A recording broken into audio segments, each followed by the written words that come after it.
नमस्कार साथियों, मैं हूं आपका होस्ट कुलदीप सिंह पुनिया और मैं लेकर चलता हूं आपको न्याय की दुनिया। न्याय की दुनिया की बात करूं साथियों, मनीषा मामले में बहुत बड़ा अपडेट लेकर आपके सामने हाजिर हुए हैं। बहुत बड़ा अपडेट मिल रहा साथियों।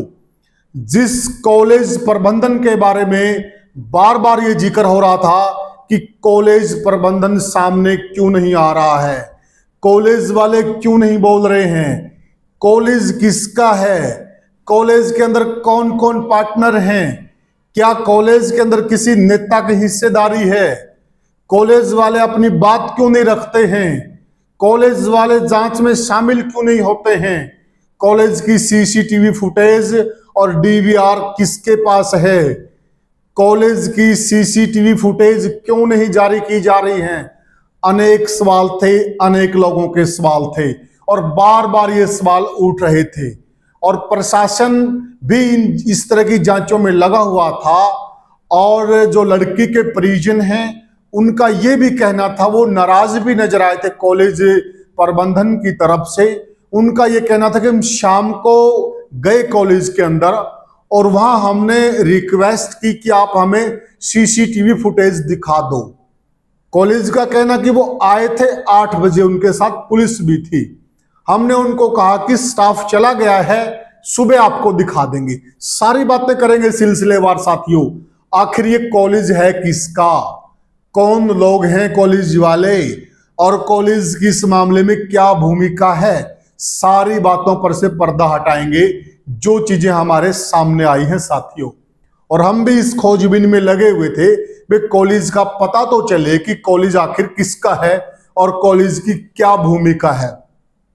तो साथियों, इस कॉलेज का नाम है आइडियल नर्सिंग कॉलेज और ये बीएससी नर्सिंग का कॉलेज है और ये रोहतक पीजीआई के अंडर रजिस्ट्रेशन है। और यहां हमारा जो बात हुई है, जो प्रबंधन का कहना है, कॉलेज प्रबंधन का, उनका ये कहना है कि हमारे यहां जो एडमिशन की प्रक्रिया है वो एडमिशन की प्रक्रिया पीजीआई के तहत होती है। हम डायरेक्ट किसी का एडमिशन नहीं लेते, हम पीजीआई के अंडर काम करते हैं। किस बच्चे का एडमिशन होगा, किसका नहीं होगा, इसका जो भी एग्जाम लिया जाता है, जो भी व्यवस्था की जाती है, तो वो पीजीआई करता है। क्यों? क्योंकि मामला ये था, खबरें इस प्रकार की आ रही थी और उसमें बिटिया की तरफ से, फिर परिवार वालों की तरफ से भी ये कहा गया है कि लड़की कॉलेज में एडमिशन के लिए आई थी। लड़की का जो फोन गया था पिताजी को कि मैं कॉलेज में जा रही हूं एडमिशन के लिए और मैं लेट हो जाऊंगी, फिर मैं आऊंगी। तो परिवार वालों का, परिजन का और जो भी लोग थे, तो बार बार उनका डाउट कॉलेज की तरफ से जा रहा था। भाई कॉलेज की तरफ से क्यों नहीं लोग सामने आ रहे हैं, क्यों प्रबंधन सामने आ रहा है, क्यों सीसीटीवी फुटेज नहीं जारी की जा रही हैं, आखिर है कॉलेज किसका। कोई कुछ कह रहा था, कोई कुछ कह रहा था, कुछ लोगों ने, कुछ खबरों ने इसमें एक नेता का नाम भी जोड़ दिया गया। वो नेता भी आज सामने आए हैं, उसका भी हम खुलासा करेंगे, नेता ने क्या कहा और क्या क्या बातें हुई हैं। अब पहले हम एक बार थोड़ा सा ये बता देते हैं कि जो कॉलेज है, कॉलेज के मालिक कौन है, एक बार उस बात से पर्दा हटा देते हैं साथियों। इस कॉलेज के अंदर जो मालिक हैं उनके नाम हैं अशोक सांगवान जी हैं, एक पार्टनर, एक प्रद्युमन शौरान जी हैं, प्रकाश सांगवान जी हैं, नरेंद्र सिंघानी हैं और रामनिवास जी हैं। यह लोग इसके अंदर पार्टनर हैं इस कॉलेज के अंदर। और इनका यह कहना है कि इसमें किसी भी नेता की कोई पार्टनरशिप नहीं है, ऐसा इन लोगों का कहना है कि इसमें हम ही पार्टनर हैं, ये इनके नाम हैं। और ये भी सुनने वाले में कोई भी जांच करना चाहता है, हम हर जांच में शामिल होने के लिए तैयार हैं, कोई भी जांच करे। और हम सामने लेट इसलिए आए हैं कि क्योंकि हम भी जांच का हिस्सा थे। जब जब भी हमारे को पुलिस द्वारा बुलाया गया, जब जब भी हमारे से जो पूछताछ हुई, हम उस पूछताछ का हिस्सा बने हैं, ऐसा इन लोगों का कहना है। और दूसरी बात, अब हम सामने आए हैं, अब इन्होंने बातें रखी हैं। इन्होंने सबसे बड़ी बात क्या रखी है इनका ये कहना कि हम डायरेक्ट एडमिशन ले ही नहीं सकते, ऐसा इनका कहना है। पीजीआई रोहतक जो पीजीआई है उसके अंडर सारा प्रोसेस होता है, तो फिर एडमिशन ये नहीं ले सकते हैं, तो लड़की ने ऐसा क्यों बोला कि मैं एडमिशन लेने जा रही हूं, एक सवाल बनता है। उसके बाद जिक्र आता था सीसीटीवी फुटेज का, बार बार ये जिक्र होता था कॉलेज की तरफ से जो सीसीटीवी फुटेज हैं वो क्यों नहीं जारी किए जा रहे हैं। अब यहां पर प्रबंधन का ये कहना है कि अगर शाम को 8 बजे हमारे पास आए थे, अगर हमारे को ज्यादा फोर्स करते तो हम स्टाफ बुलाकर दिखा देते। हमने उनको समझा कि सुबह आज ही आपको दिखा देंगे।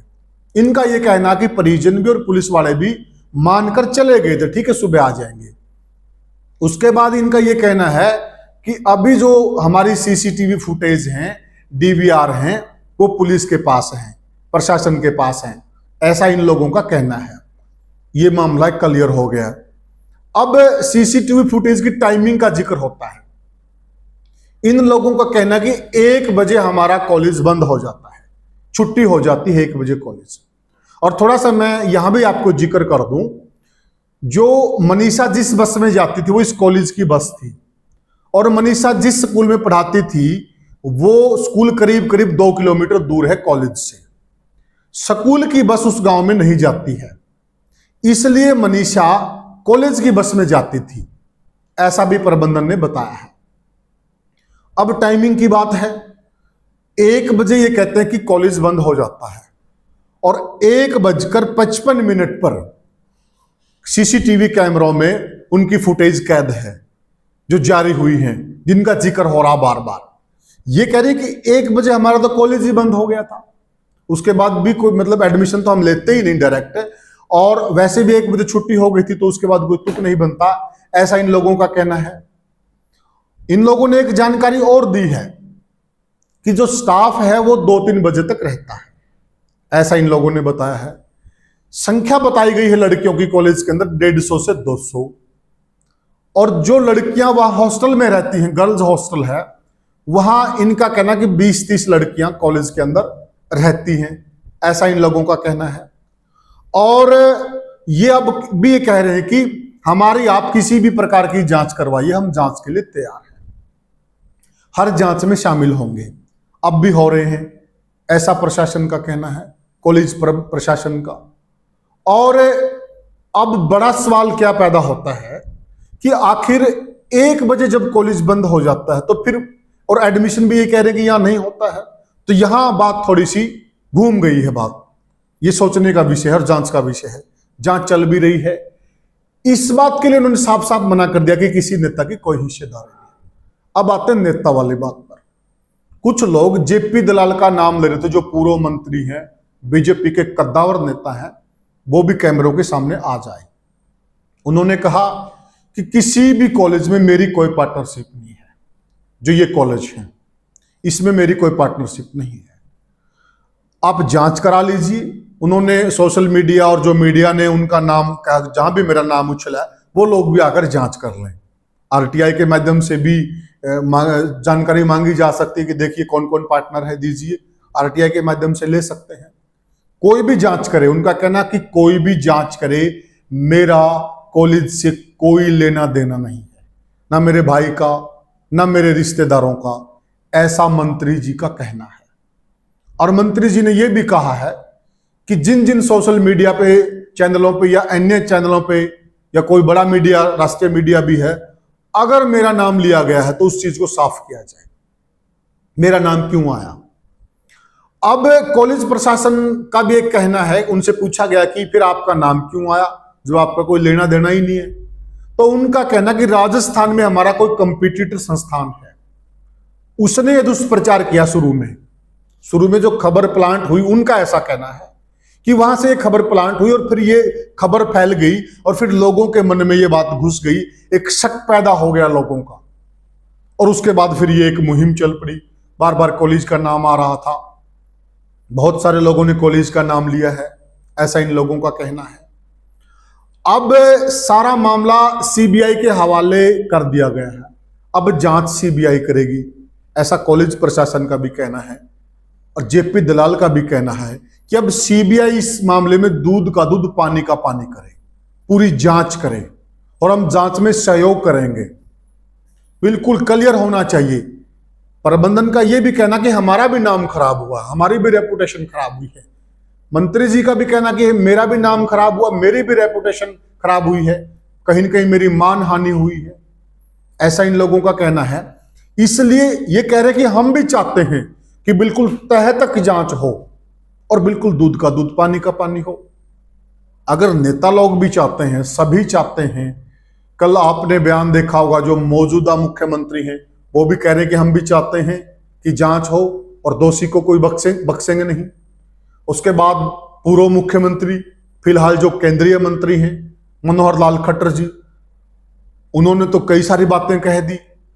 लोकल है, झगड़ा है, कल्प्रीट है, इस तरह की कई बातें कह दी और हम जांच कराएंगे और जांच में दूध का दूध पानी का पानी करेंगे और दोषी को बख्शेंगे नहीं। लगातार सरकार की तरफ से ये बयान आ रहे हैं। अब सभी लोग ये कह रहे हैं, सभी लोग ये कह रहे हैं, तो फिर आप सोचिए जांच के लिए, सीबीआई के लिए। और सीबीआई, अगर परिवार का भी ये कहना कि हमारी 2 मांगे थे, आपने परिवार के भी बयान देखे हैं, 2 मांगे थी मुख्य, वो सरकार ने मान ली, सीबीआई से जांच और एम्स में पोस्टमार्टम। तो अब देखना ये पड़ेगा कि ये सारी चीजें हैं। कॉलेज की तरफ से भी बात आ गई है, नेता लोगों की तरफ से भी बात आ गई है। अब सिर्फ और सिर्फ निगाह इसकी तरफ है सारे समाज की और सारे संसार की कि इस मामले में दूध का दूध पानी का पानी होना चाहिए और बेटी को और परिवार को हर हालात में न्याय मिलना चाहिए। और हम उम्मीद कर रहे हैं कि बेटी के साथ न्याय होगा, क्योंकि उम्मीद पे दुनिया कायम है। तो साथियों, आगे नई अपडेट होगी, उस अपडेट के साथ भी हम आपसे जुड़ेंगे। अब ये ताजा अपडेट थी। वीडियो को ज्यादा से ज्यादा शेयर करें, चैनल को सब्सक्राइब करें। फिर मिलेंगे किसी और वीडियो में, तब तक के लिए राम राम।